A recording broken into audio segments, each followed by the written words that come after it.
Puji nama Tuhan. Haleluya. Shalom. Puji Tuhan. Ya, kita berjumpa kembali di ibadah doa dan puasa.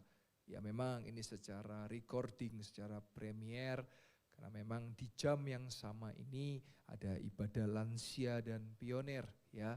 Dan karena saya juga tidak bisa dibagi dua, saya tidak bisa di-split menjadi dua, sehingga karena jamnya sama, sehingga kita tidak bisa merubah waktu, sehingga kita ambil jalur untuk kita rekaman. Tetapi saya percaya walaupun ini rekaman, tetap Roh Kudus bisa bekerja, tidak dibatasi oleh ruang dan waktu. Dan yang percaya boleh katakan amin.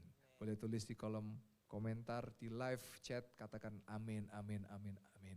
Hari ini saya banyak rindu jemaat untuk aktif, ya, mengatakan amin, ya, untuk aktif selalu mengatakan percaya dan pasti. Kenapa?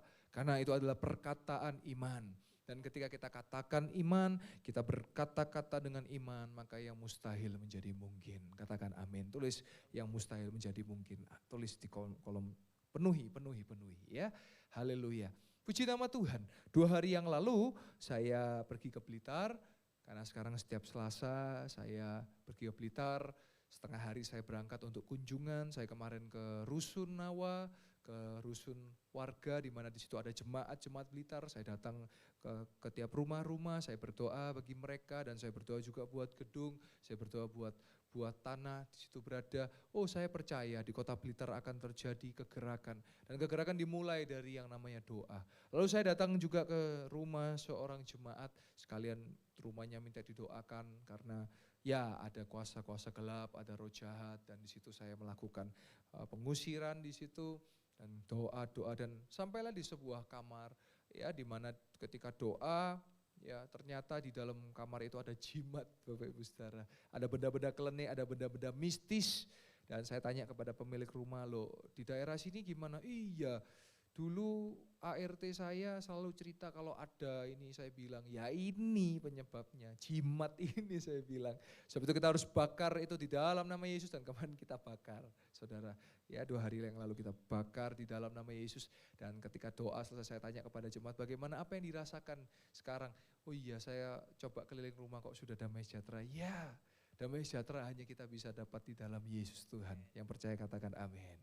Saudara tulis di kolom komen, amin, amin, amin, amin, haleluya. Saudara boleh bukan hanya katakan amin, tapi tulis supaya di kolom chat itu banyak orang melihat bahwa firman itu diaminkan. Ya, jadi firman itu membangkitkan iman dan firman itu diaminkan. Lalu sebab itu mari sama-sama kita melihat kebenaran firman Tuhan pada hari ini, ya, di mana kita sebagai orang-orang percaya kita beroleh yang namanya hak istimewa, ya. Yaitu kita bisa menang atas kuasa jahat. Dan yang paling terpenting apa? Kita beroleh hidup yang kekal di dalam Yesus. Mari sama-sama kita melihat ayat kesukaan kita semua, ya. Ayat terakhir. Filipi 3 ayat yang ke-7 sampai yang ke-8. Firman Tuhan katakan demikian. Tetapi apa yang dahulu merupakan keuntungan bagiku, sekarang kuanggap rugi karena Kristus. Sebelum lanjut ke ayat yang ke-8. Saudara tahu bagaimana Paulus menulis surat untuk jemaat Filipi, karena dulu Paulus adalah pelaku hukum Taurat. Ya. Dia adalah seorang Sanhedrin, dia adalah murid, kalau saya sebut Profesor Gamaliel. Ya. Dan bahkan dia bisa melakukan hukum Taurat dengan luar biasanya. Tetapi sayang, ya, apa sayangnya? Ternyata sia-sialah dia melakukan hukum Taurat. Dia katakan apa? Kita lihat ayatnya. Dahulu yang dia anggap hukum Taurat adalah keuntungan, tapi sekarang dianggap rugi karena Kristus. Karena Kristus datang bukan membawa liturgi, bukan membawa satu hal keagamawian, tapi dia datang membawa gaya hidup. Ya, kalau saya sebut, Christianity is not about religion, but Christianity is about relation, hubungan kita dengan Tuhan. Ya betul, memang dalam ibadah ada namanya liturgi yang harus kita ikuti, pujian, penyembahan, ada juga firman, ada juga sesi doa, ada persembahan di situ, ada pengumuman di situ. Tetapi yang terlebih daripada itu, Yesus datang supaya kita beroleh hidup yang kekal. Karena perbuatan baik kita nggak akan bisa menyelamatkan kita. Saudara mau coba baik bagaimanapun, yang bagaimana baiknya putih titi sekalipun, tak ternoda sekalipun, tanpa saudara percaya Yesus tiada artinya. Itu yang dianggap oleh Paulus bagaimana dulu dia menganggap itu keuntungan, tapi jadi dianggap rugi. Nah mari sama-sama kita lihat ayat yang ke-8, yaitu adalah hak istimewa setiap kita. Dikatakan malahan segala sesuatu ku anggap rugi karena pengenalan akan Kristus Yesus Tuhanku lebih mulia daripada semuanya. Dan oleh karena dialah aku telah melepaskan semuanya itu dan menganggapnya sampah supaya aku memperoleh Kristus. Jadi setiap orang yang percaya ada hak istimewa di mana kita bisa mengenal Kristus sehingga kita beroleh keselamatan yang kekal. Nah hari ini jemaat yang dikasihi Tuhan, biarlah ini hari yang ke-10 kita sudah berdoa, kita sudah berpuasa ya.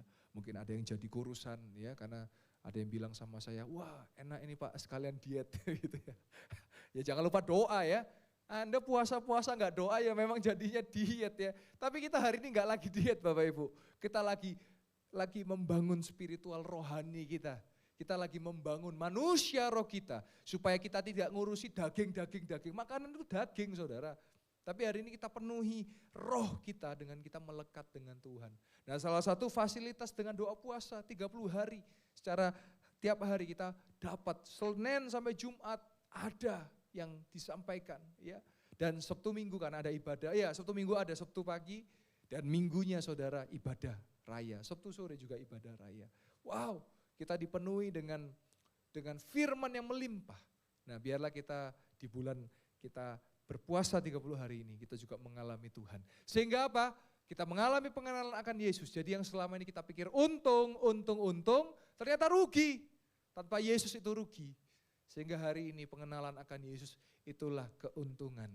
Dan Paulus juga menulis dalam suratnya yang lain dikatakan apa? Bahkan mati di dalam Yesus itu keuntungan. Wow, luar biasa saudara. Yang pasti dalam dunia ini itu ada dua saudara. Apa yang pasti? Yang pertama mati. Semua orang pasti mati saudara. Mau saudara kapanpun, dimanapun, dan kita nggak pernah tahu pasti kita mati. Tapi ada kepastian yang kedua apa? Kalau kita mati di dalam Kristus, sorga yang kekal menjadi milik kita semuanya orang percaya. Katakan amin. Di kolom chat katakan amin. Ya. Sehingga kalau kita tahu hal ini, maka hal yang dunia yang kita anggap untung itu menjadi rugi. Tapi kita tahu bahwa keuntungan hanya kita dapat dalam pengenalan akan Kristus. Bila di hari Kamis ini Bapak Ibu Saudara, ya nanti malam kalau saudara mau ikut jam 7 ada talk show bersama dengan saya.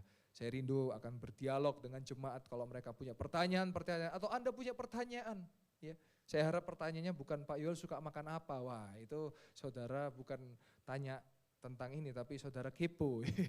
Nah jam 7 malam saudara bisa ikuti.